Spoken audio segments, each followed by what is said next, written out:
थाली का बैंगन और दुश्मन का दुश्मन तो दोस्त होता है। आई थिंक पाकिस्तान को अपने देश का नाम बदल के इन दोनों चीज़ों में से कुछ एक तो चूज़ कर ही लेना चाहिए।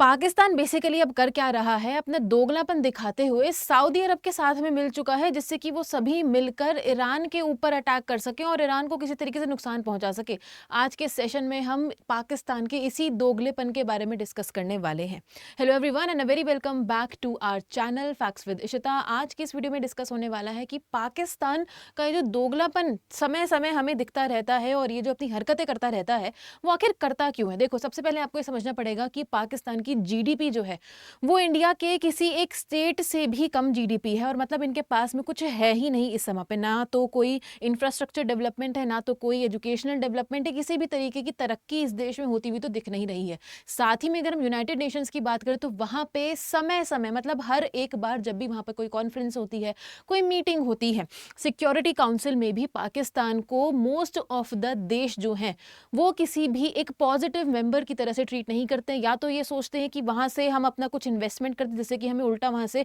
पाकिस्तान से या पाकिस्तान के रिसोर्सेज को यूटिलाइज करने का मौका मिले, या फिर तो इस देश को आप कैटेगराइज करो एज अ टेररिस्ट स्टेट, क्योंकि यहाँ पर जितने भी टेररिस्ट होते हैं, नामी ग्रामी टेररिस्ट होते हैं, उनको ये उठा के अपने पास में शरण दे देता है। तो पाकिस्तान ने बेसिकली अब क्या किया है, ऑफर करी है aid to Saudi Arabia amid Iran attacks. तो वैसे तो सऊदी अरेबिया के पास में अपनी तरफ से, यूएई के पास में अपने तरफ से काफ़ी उनका डिफेंस सिस्टम काफ़ी स्ट्रांग है, वो वहाँ पे अपनी सिचुएशन को भी अच्छे तरीके से हैंडल कर रहे हैं। बट यहाँ पे पाकिस्तान उछल के कूद के पड़ रहा है कि चलो चलो हम आपको अपनी मदद प्रोवाइड करते हैं। प्रॉब्लम यहाँ पे खड़ी होती है कि पाकिस्तान जो है ना, उसके पास में न्यूक्लियर एनर्जी है ऑलरेडी, और इस चीज़ को प्रमोट किसने किया है? इस चीज़ को प्रमोट किया है चाइना ने। तो चाइना ने जब इस चीज़ को प्रमोट किया है, उसको पूरा पीछे से प्रोत्साहन दिया है कि चलो तुम बनाओ अपनी न्यूक्लियर एनर्जी, तो पाकिस्तान इस्लामिक स्टेट्स पे अपना दबदबा बनाने के लिए बहुत ज़्यादा प्रोएक्टिव रहता है। अब इसमें ये नहीं देखा जाता कि पीछे से उसको कौन सपोर्ट कर रहा है इन सब चीज़ों को करने में, या फिर आगे क्या चल रहा है। आप यहाँ पे पीछे देख भी सकते हैं,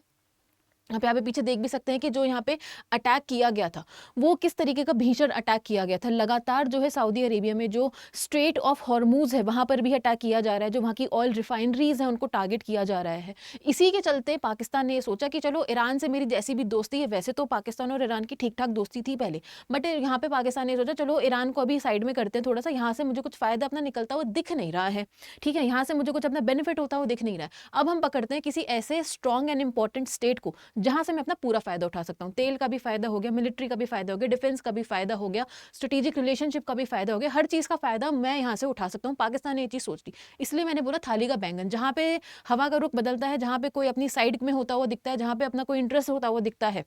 मतलब बेसिकली कटोरा लेकर भीख मांगने निकल जाने वाली ये इनकी सिचुएशन रहती है, तो वहां पर ये अपना उसी तरीके से रुख बदल देते हैं और वहीं पर ही जाके ये अपनी पॉलिटिक्स को अप्लाई करने लगते हैं। तो यहाँ पर अगर हम देखें तो 2 लोगों की यहाँ पे जान गई थी after projectile falls on residential building. तो जब ईरान और सऊदी अरेबिया के बीच में जो अटैक चल रहा है, इसका तो जो बेसिकली आप अगर बोलेंगे ना, इसकी शुरुआत जो इनिशिएशन किया है, सऊदी अरेबिया का यहाँ पे कुछ भी लेना देना नहीं था। यहाँ पे सीधा जो भी शुरू किया है वो यहाँ पे ईरान ने किया है, और किसके चलते कि इजराइल और यूएस को किसी न किसी तरीके से हम यहाँ पर नुकसान पहुंचा सके, वर्ल्ड ऑयल प्राइसेस को हम किसी तरीके से डिस्टर्ब कर सके। तो इसी चीज़ के चलते यहाँ पर आप लोग यहाँ पे देख भी सकते हो कि कितने स्ट्रेटेजिक तरीके से यहाँ पे जो ईरान है वो सऊदी अरेबिया के ऊपर अटैक करा है, और इसी चीज़ के बीच में कूद चुका है अब पाकिस्तान। वो ये कह रहा है कि चलो सऊदी अरेबिया, तुम्हें कुछ अगर मदद चाहिए तो तुम मेरे से वो मदद ले लो। आप यहाँ पे ये भी देख सकते हो कि पाकिस्तान ने कुछ टाइम पहले ही अभी सऊदी अरेबिया के साथ में, दुबई प्रिंस के साथ में एक डील साइन करी थी। बट उससे पहले ज़रा आप लोग यहाँ पे बात भी देखना, एक तो इन्होंने यहाँ पे डील साइन करी है, इस बात को आप लोग ध्यान में रखो, बट दूसरा ही यहाँ पे ये ईरान को अपने तरफ से कुछ भी सपोर्ट दिखा रहे हैं। वैसे तो ये बोला जाता है कि ये ईरान के अब जो हमें रुख बदलता हुआ दिख रहा है कि ईरान के कंप्लीटली अगेंस्ट जा रहा है सऊदी अरेबिया के साथ में दोस्ती करके, क्योंकि इन दोनों देशों के बीच में भी लड़ाई चल रही है। पर यहाँ पर आप इस ट्वीट में भी देख सकते हो, शहबाज शरीफ ने यहाँ पे ट्वीट कर रखा है कि आई congratulate his एमिनेसेंस ayatollah मुजतबा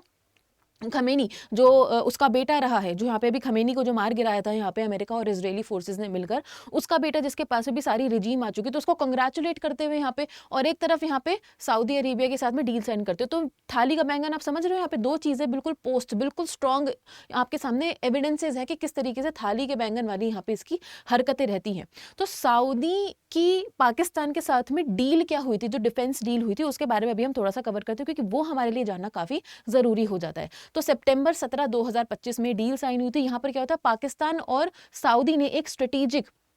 mutual defence agreement sign किया था कि अगर कोई अटैक इन दोनों नेशंस के बीच में से किसी पर भी होता है तो ऐसा माना जाएगा कि दोनों के ऊपर साथ में ही अटैक हुआ है। फॉर एग्जांपल आप समझ कर देखो कि अगर पाकिस्तान के ऊपर कोई भी देश जाकर अटैक करता है तो सऊदी अरेबिया इस डील के तहत अपनी पूरी डिफेंस सपोर्ट, अपना पूरा आर्टिलरी हो गया, अपनी सारी जो भी सपोर्ट रिक्वायर्ड होगी वो पाकिस्तान को प्रोवाइड करेगा और ऐसा माना जाएगा कि सऊदी के ऊपर भी ये अटैक हुआ है। तो इस तरीके की इन्होंने यहाँ पे म्यूचुअल डिफेंस एग्रीमेंट साइन किया था। तो म्यूचुअल डिफेंस पैक्ट के तहत ये वाली चीजें होंगी जो मैंने आपको अभी यहाँ पे समझा दी। तो की फिगर्स की अगर हम यहाँ पे बात करें तो सऊदी के क्राउन प्रिंस जो हैं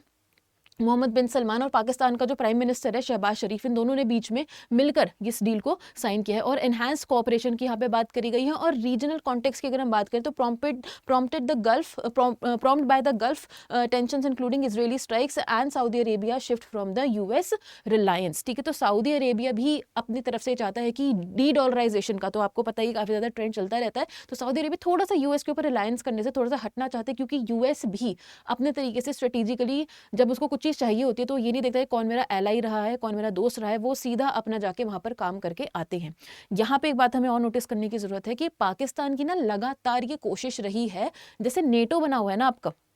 नॉर्थ अटलांटिक ट्रीटी, नेटो कब बना था आपका, वर्ल्ड वॉर 2 के बाद में बना था, जिसमें आपके टोटल मिला के 32 नेशंस है, 32 स्टेट्स है बेसिकली बोला जाता है, इंटरनेशनल लेवल पे कंट्रीज को स्टेट्स बोला जाता है। तो ये बनाया ही इसलिए गया था कि हम कलेक्टिव सिक्योरिटी के बारे में बात कर सके। तो पाकिस्तान की भी ये सेम कोशिश रहती है कि जितने भी इस्लामिक स्टेट्स है, जितने भी इस्लामिक कंट्रीज हैं, वो साथ में मिलकर एक नेटो की तरीके से, इस्लामिक नेटो तरीके से वो लोग बना सके। इससे क्या होगा, जितने भी इस्लामिक स्टेट्स है उनको वर्ल्ड पावर से, ईस्ट की पावर देख लो आप, वेस्ट की पावर देख लो, अमेरिकन पावर देख लो आप, चाइना की तरफ से वहां पे पावर देख लो, उन सब से वहां पे प्रोटेक्शन उसको मिल सके, इस्लामिक स्टेट्स को सारी की सारी प्रोटेक्शन मिल सके। बट बाकी के जो नेशंस हैं,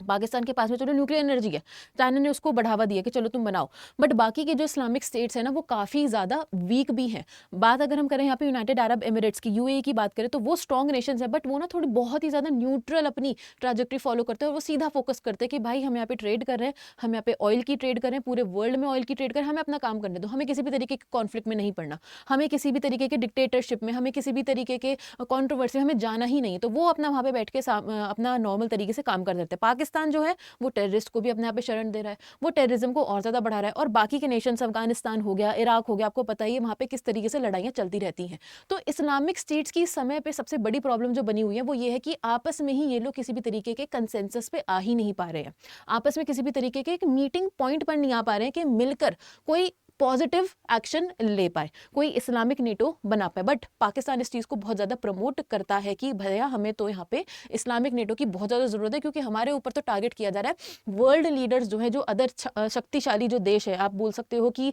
फर्स्ट वर्ल्ड कंट्रीज़ है, वो सब हमारे ऊपर बहुत ज़्यादा टारगेट कर रही हैं। तो इन सब पूरी चीज़ों के चलते जो अभी सऊदी अरेबिया में चल रहा है, जो अटैक किया जा रहा है, जो ईरान का यहाँ पे अटैक किया जा रहा है सऊदी अरेबिया के ऊपर, और पाकिस्तान इसमें उछल के कूद पड़ा कि चलो भाई सऊदी अरेबिया तुम मेरे से मदद ले लो, आप सभी का क्या कहना है ज़रा मुझे कमेंट सेक्शन में आप लोग ज़रूर बताइए, क्योंकि मुझे बहुत अच्छा लगता है आप लोगों के कमेंट्स को पढ़ना। और इसी तरीके से अगर आप लोगों को और जानकारी लेनी है वॉर से रिलेटेड चीज़ों के बारे में कि वॉर लड़ा कैसे जाता है, क्या उसमें स्ट्रैटेजी अप्लाई करी जाती है, स्ट्रेटेजिक अलायंस क्या होता है, जियो पॉलिटिकल इन्फॉर्मेशन के बारे में अगर आप लोगों को जानकारी लेनी है तो मुझे फॉलो करते रहिए, चैनल को सब्सक्राइब करिए और वीडियो के ऊपर लाइक तो जरूर करके जाइएगा। And that was it for today's video students. Thank you so much everyone for watching. This was me Ishita. Take care and bye bye, and I will see you in the next one.